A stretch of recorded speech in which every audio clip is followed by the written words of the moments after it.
कितना खर्चा कर दो तो वह वापिस आ जाते हैं। इस विश्व की पूरी संपत्ति भी लगा दी जाए तो जो व्यक्ति गया है वो वापिस आने वाला नहीं। कितने बेटे ऐसे हैं जो अपनी मां से प्रेम करते हैं? हाथ ऊपर करें। सभी करते हैं। मां कौन है, पिता कौन? इस पंडाल में बैठे हुए ऐसे कौन कौन हैं जो अपने मम्मी पापा चेंज कर सकते हैं? चेंज कर सकते हो कि हाँ ये मम्मी पापा नहीं जम रहे, अपने चेंज कर लो। ऐसा कोई प्लान है? ऐसा कोई रिचार्ज है कि मम्मी पापा चेंज हो जाए? माँ बाप तो वो हस्ती है मेरे बंधु बांधव जो पुण्य से मिलती है। काहे से मिलती है? पुण्य से। माँ बाप तो वो है मेरे बंधु बांधव जो हमारे पुराने कर्मों से हमें प्राप्त होते हैं। अगर आपका जन्म अच्छे कुल में, अच्छे परिवार में और अच्छे माँ बाप के घर हुआ है तो समझ लो कि तुम्हारा कोई ना कोई पुराना पुण्य होगा जो अच्छा कुल मिला। बिना पुण्य के ना कुल मिलता है, बिना पुण्य के ना माँ बाप मिलते हैं, बिना पुण्य के ना समाज मिलता है।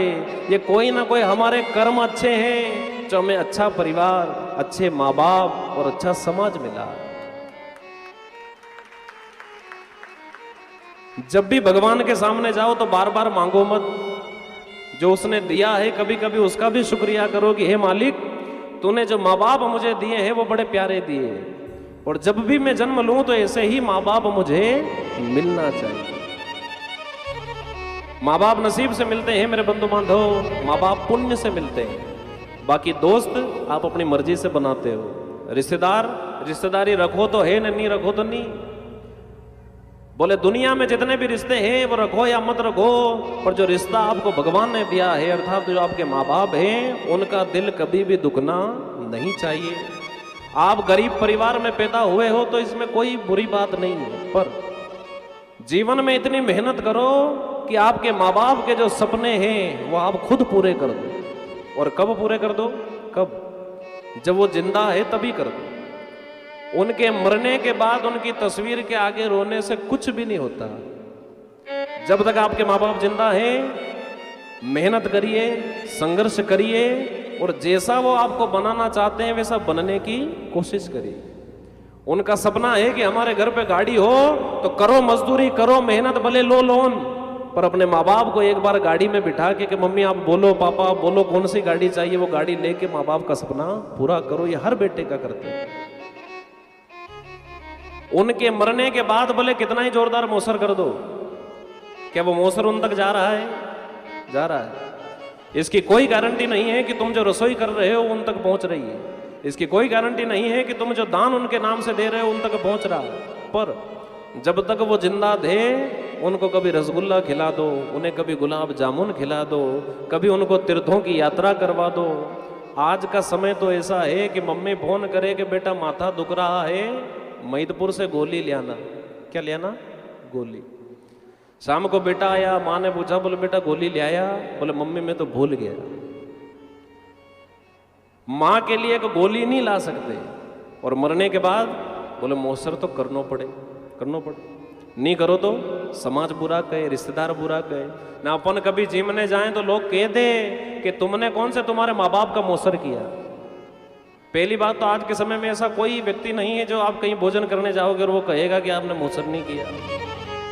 मैं मौसर के खिलाफ नहीं हूं, मौसर तो करना ही चाहिए। बोले क्यों? जीवन भर उन्होंने कमाया है, तुम कोई फ्री फोकट में मौसर नहीं कर रहे हो, उनका दिया हुआ बहुत कुछ है।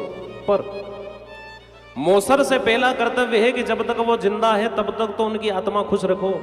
जीते जी आत्मा खुश नहीं थी। माँ जब तक जिंदा थी तब तक तो उसे कंबल भी नहीं मिला ओढ़ने के लिए। इस दुनिया में कुछ ऐसे लोग भी हैं जिनके माँ बाप को अच्छी गादी रजाई भी ओढ़ने के लिए नहीं मिलती है। एक गांव है जहां हमने कथा करी थी। उस गांव में उस व्यक्ति ने कथा में बड़ा दान पुण्य किया, पर उस व्यक्ति के पिताजी ही बिना गादी रजाई की वजह से, ठंड की वजह से ही मर गए। हमें मत दो, हम ब्राह्मण भूखे नहीं है, भगवान की कृपा से सब मामला चकाचक है। दुनिया में कोई ब्राह्मण आपसे आस नहीं करता, कोई ब्राह्मण आपसे ये नहीं मांगता कि हमें ये दो। दुनिया का कोई मंदिर तुमसे ये नहीं कहता कि तुम लाखों रुपए हमारे इस गले में डालो, इस दान पात्र में डालो। दुनिया का कोई हनुमान नहीं कहता कि तुम हमारे यहाँ के चोला चढ़ाओ। दुनिया का कोई शिव तुम्हें नहीं कहता कि तुम मेरे यहाँ आकर के नमक चमक से अभिषेक करो, पर आपका माँ बाप आपसे जो मांगते हैं पहला अधिकार है कि उनकी सेवा करो।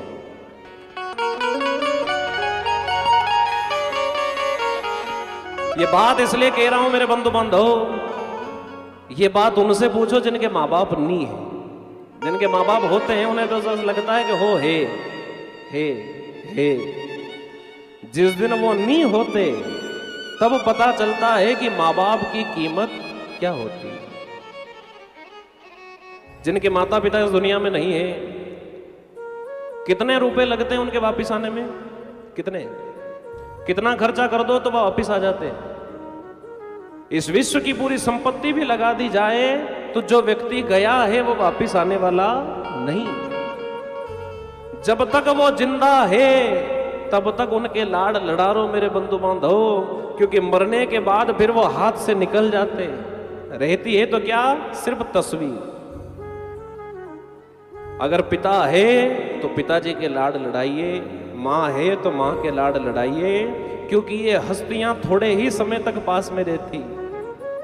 मैं ये नहीं कहता कि दुनिया से रिश्ता तोड़ दो, दुनिया से भी रखो, जहां बन सके वहां तक रिश्ता निभाते रहो, पर माँ बाप वो हस्ती है जो आपका भला चाहती।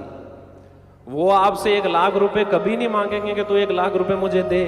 वो तो सिर्फ ये मांगेंगे कि बेटा तू अपना समय मुझे दे दे। जिन जिन के माँ बाप जिंदा है तीर्थ यात्रा करवा दो, जिन जिन के माँ बाप जिंदा है उनके लाड लड़ा लो। जिन जिन के माँ बाप जिंदा है, माँ जो पुरानी साड़ियाँ पहनती है उसको नई साड़ियाँ पहना दो। जब तक पिताजी जिंदा है पिताजी को भी सूट बूट कुर्ते जो दिला सको उनको दिलाओ। पिताजी के साथ में सेल्फी लो, क्योंकि जीवन में सिर्फ यादें रह जाती है। लोग कहते हैं जमाना सेल्फी का, बोले हाँ सेल्फी का। सेल्फी लूं किसके साथ? बोले मेरे माँ बाप के साथ, मेरे गुरु के साथ, मेरे भगवान के साथ। बोले क्यों? बोले जब ये चले जाएंगे तो और कुछ रहे ना रहे, मेरी गैलरी में पड़ी हुई वो फोटो हमेशा मेरे पास रहेगी। इसलिए जब तक माँ बाप जिंदा है उनके साथ सेल्फी भी जरूर लो, क्योंकि जब वो चले जाते हैं तो सिर्फ और सिर्फ यादें रह जाती है मेरे बंधु बांधव। कहा पिता रोटी है कपड़ा है मकान है, पिता रोटी है कपड़ा है मकान है, पिता नन्हे से परिंदे का बड़ा आसमान है, पिता है तो घर में प्रतिपल राग है, और पिता से ही माँ की चूड़ी बिंदी और सुहाग है।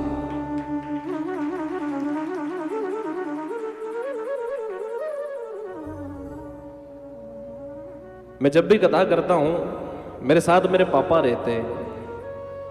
आज अगर मैं लूनी में बैठ के कथा कर रहा हूं तो ये इन्हीं का आशीर्वाद है। एक बार ताली बजाइए।